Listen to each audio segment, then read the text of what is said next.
warahmatullahi wabarakatuh. Bismillahirrahmanirrahim. Hari ini teman-teman semua kita akan masuk ke pembahasan tentang vitamin. Jadi insya Allah hari ini kita akan membahas vitamin ini. Kemudian kita membutuhkan beberapa konsep dan beberapa rumus ya. Agar apa? Agar kita bisa melihat bahwa vitamin ini cocok untuk siapa, kemudian tidak cocok untuk siapa, baik untuk siapa dan tidak baik untuk siapa, kemudian bagus untuk siapa dan tidak bagus untuk siapa. Jadi gambarannya begitu. Jadi ini kita akan gambarkan dengan sederhana ya. Jadi begini,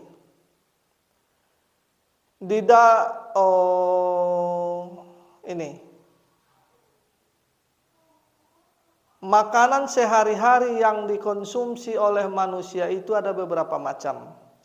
Yang pertama ada sayur-sayuran, ada buah-buahan, ada kacang-kacangan, ada ikan-ikanan, dan ada daging-dagingan. Maka ini yang sehari-hari kita ketemui ya. Sehari-hari yang kita konsumsi. Kemudian di dalam tubuh seseorang itu ada senyawa organik ya dan senyawa non-organik. Jadi senyawa organik itu kaitannya nanti karbohidrat, protein, lemak, kemudian ada asam nukleat. Senyawa non-organik itu ada air, kemudian ada mineral, ada juga vitamin. Ya. Kalau kita lihat ya sumber dari karbohidrat itu hampir bisa kita lihat sumbernya dari biji-bijian. Kemudian karbohidrat itu juga kalau kita lihat bersumber dari zat pati, kemudian zat tepung atau gluten, dan sebagian umbi-umbian. Kemudian kalau kita lihat bahan baku dari protein itu secara umum ada dua. Ada protein hewani dan ada protein nabati. Protein hewani ini nanti bersumber dari ikan-ikanan, daging berkaki 2 dan daging berkaki 4. Protein nabati itu bisa nanti dia bersumber dari kacang-kacangan, kemudian bisa juga bersumber dari susu dan beberapa sumber yang lain. Kalau kita lihat sumbernya lemak itu, hampir kebanyakan lemak itu bersumber dari hampir semua jenis daging-dagingan. Kemudian tumbuh-tumbuhan yang mengandung zat lemak. Kemudian ada juga lemak itu di minyak ya. Jadi ketika bahan makanan yang tadi itu sehari-hari itu dikonsumsi oleh manusia itu melewati mulut, kemudian masuk ke tenggorokan, kerongkongan, terus dia nanti turun ke lambung, kemudian ditampung sementara oleh lambung, diolah ya, kemudian dia akan turun ke usus kecil. Usus kecil ini nanti ada 3, ada usus kecil bagian atas, usus kecil bagian tengah, dan usus kecil bagian bawah. Yang usus kecil bagian atas itu kaitannya dengan kaitannya dengan usus 12 jari ya. Yang usus bagian tengah itu nanti kaitannya dengan penyerapan, dan usus bagian bawah juga penyerapan Ya, gambaran sederhananya begitu. Jadi nanti di usus kecil ini molekul yang besar-besar itu akan dipecah menjadi molekul yang lebih kecil-kecil atau yang lebih sederhana. Kemudian molekul yang lebih sederhana ini dipecah lagi menjadi molekul yang lebih kecil-kecil lagi. Sehingga ini nanti bisa diserap oleh dinding usus kecil itu. Nah, ketika nanti diserap oleh pili-pili yang ada di di dinding usus kecil itu, di dalamnya ada dua saluran. Saluran ini nanti yang satu kaitannya dengan pembuluh darah, yang satu juga kaitannya dengan pembuluh kelenjar getah bening. Jadi maka timbullah bahasa itu ada yang larut dalam air dan ada juga yang larut dalam lemak. Yang larut dalam air itu artinya sari-sari makanan dan sari-sari minuman itu akan dimasukkan ke pembuluh darah.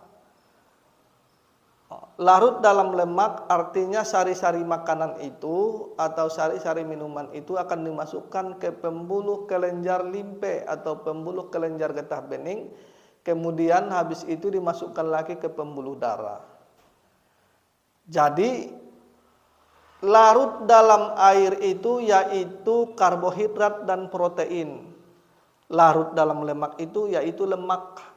Jadi gambaran sederhananya begini. Karbohidrat itu akan dipecah dan disusun kembali ya, dipecah dulu kemudian disusun kembali atau diubah kembali itu. Karbohidrat itu akan diubah dan disusun itu menjadi polisakarida, kemudian menjadi disakarida, kemudian habis itu menjadi monosakarida. Jadi setelah sudah menjadi monosakarida, ini tidak bisa dipecah lagi menjadi gula yang lebih sederhana. Tetapi ini nanti bisa dipecah lagi ketika dia masuk ke sel-sel tubuh itu. Di sini nanti akan diubah menjadi metabolisme untuk energi. Maka ini nanti kaitannya dengan ATP atau adenosine trifosfat. Kemudian ada protein. Protein itu berarti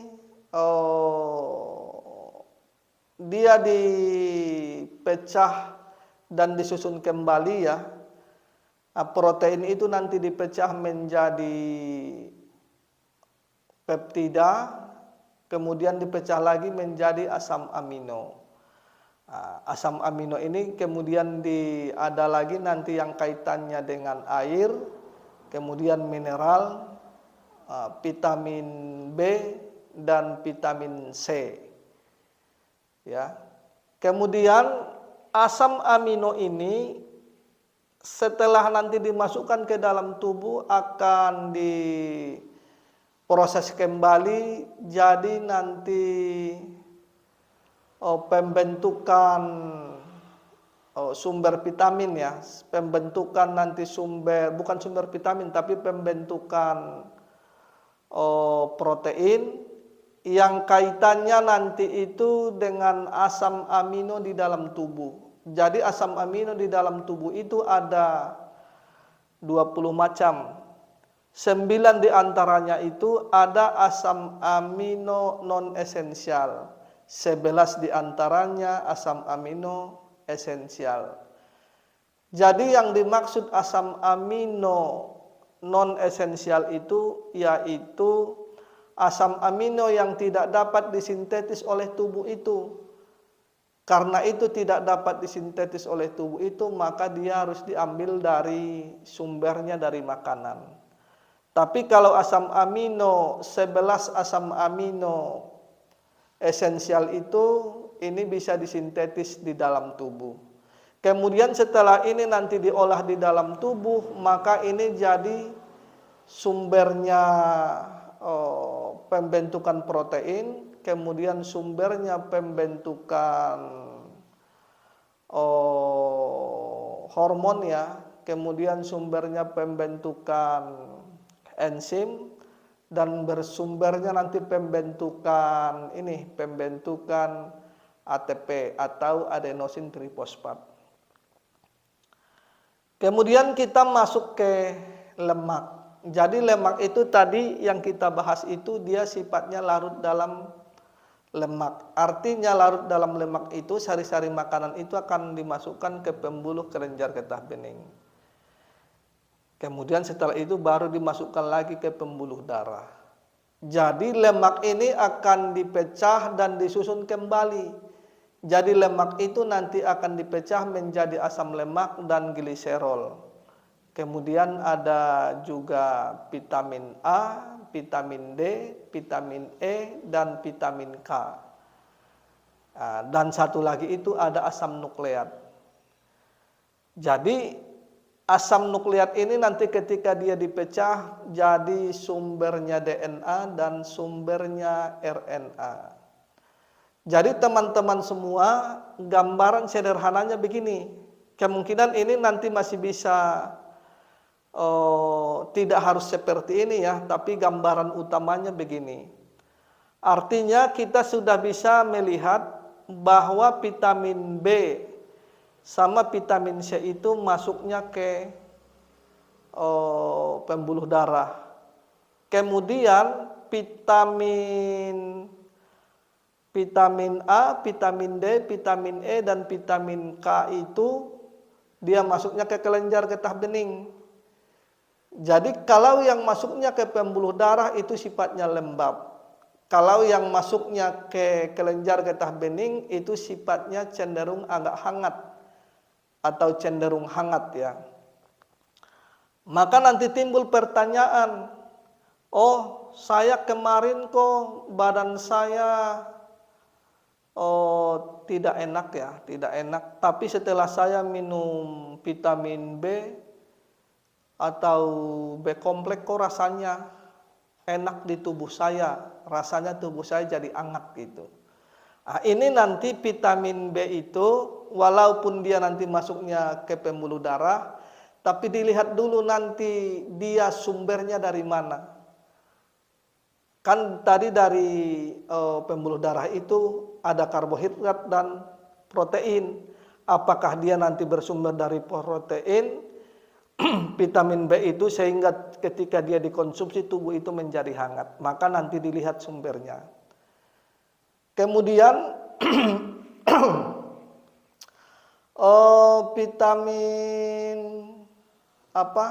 vitamin A. Ada seseorang yang mengatakan begini, saya kemarin kok ketika mengkonsumsi vitamin A, tapi badan saya kok jadi tidak nyaman ya gitu. Maka nanti dilihat sumbernya dari mana dulu. Yang ingin kita sampaikan di sini bahwa vitamin itu bersumber dari mana. Jadi gambaran sederhananya begitu ya.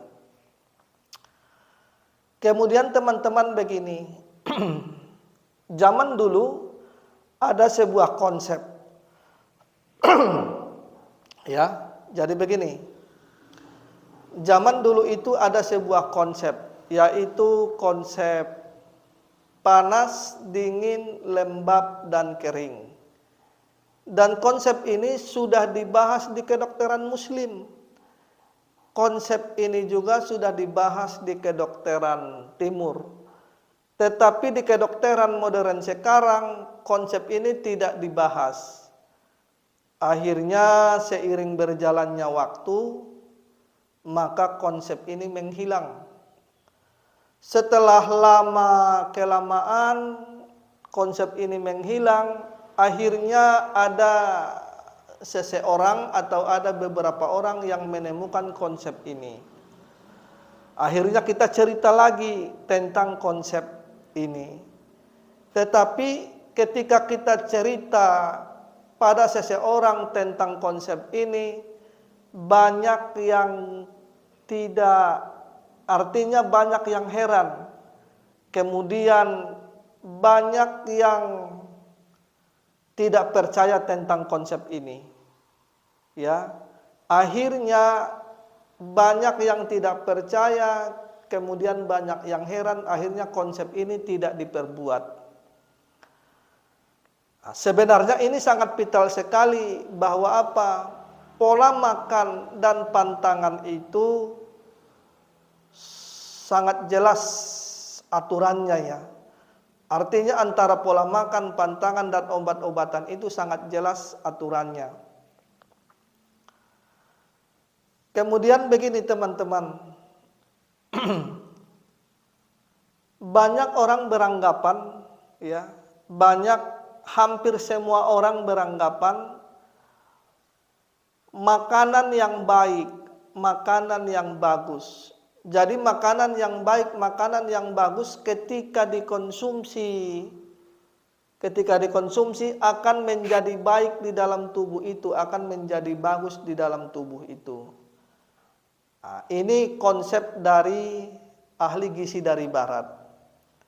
Jadi saya ulangi sekali lagi, jadi makanan yang baik, minuman yang baik ya, makanan yang bagus atau minuman yang bagus, ketika itu dikonsumsi di dalam tubuh, hasilnya akan menjadi baik. Nah, ini konsep dari ahli gizi dari barat. Tetapi iya memang benar begitu. Jadi semua makanan yang baik, minuman yang baik itu ketika dikonsumsi akan menjadi baik di dalam tubuh itu. Kemudian kenapa? Ya karena Allah itu sudah menciptakan sesuatu itu dengan benar. Allah sudah menciptakan sesuatu itu dengan baik. Jadi makanan yang baik itu Allah ciptakan makanan yang baik itu ketika dikonsumsi di dalam tubuh itu akan menjadi baik. Karena ciptaan Allah itu semuanya baik, semuanya bagus, dan semuanya tidak ada yang sia-sia. Tetapi kalau kita lihat dari sudut pandang holistik ya, tidak semuanya makanan yang baik itu ketika dikonsumsi akan menjadi baik di dalam tubuh itu. Ini dari sudut pandang holistik ya. Saya ulangi sekali lagi, tidak semuanya makanan yang baik itu ya akan menjadi baik di dalam tubuh itu ketika kita konsumsi. Jadi baik tidaknya makanan minuman itu kita konsumsi tergantung bisa tidaknya kita menempatkan sesuatu hal itu pada tempatnya. Jadi cocok buat siapa, tidak cocok untuk siapa, bagus untuk siapa, tidak bagus untuk siapa. Kemudian baik untuk siapa, tidak baik untuk siapa. Ini nanti bisa dilihat tergantung bisa tidaknya kita menempatkan sesuatu hal itu pada tempatnya. Contoh ya, contoh. Ketika tubuh kita dalam kondisi dingin, kemudian terserang udara dingin seperti AC, seperti hujan-hujanan ya, seperti kena kipas angin, sudah tubuh kita dingin, kemudian kena AC atau kena kipas angin, maka pantangannya adalah makan makanan yang bersifat lembab dan dingin. Kenapa? Karena di dalam tubuh itu sudah unsurnya itu unsur dingin atau unsur lembab itu sudah berlebihan. Jadi ketika tubuh kita dalam kondisi dingin kemudian terserang udara dingin, ditambah lagi makan makanan yang bersifat lembab dan dingin, akhirnya dingin yang dari makanan dan dingin yang ada di tubuh ketika itu menyatu, maka tubuh itu menjadi berat. Artinya dinginnya kuat erat ya. Jadi ini nanti yang membuat tubuh itu menjadi berat. Karena apa? Karena sifat dingin itu selalu gravitasi dan selalu turun ke bawah. Kemudian sifat lembab itu selalu mengikat. Jadi ketika ketemu lembab dan dingin, ditambah lagi kondisi tubuh dalam kondisi dingin, tambah lagi kena serangan udara yang sifat dingin, maka tubuh itu menjadi berat, kemudian tubuh itu gampang sakit. Kalau nanti makan yang sifat lembab dan dingin itu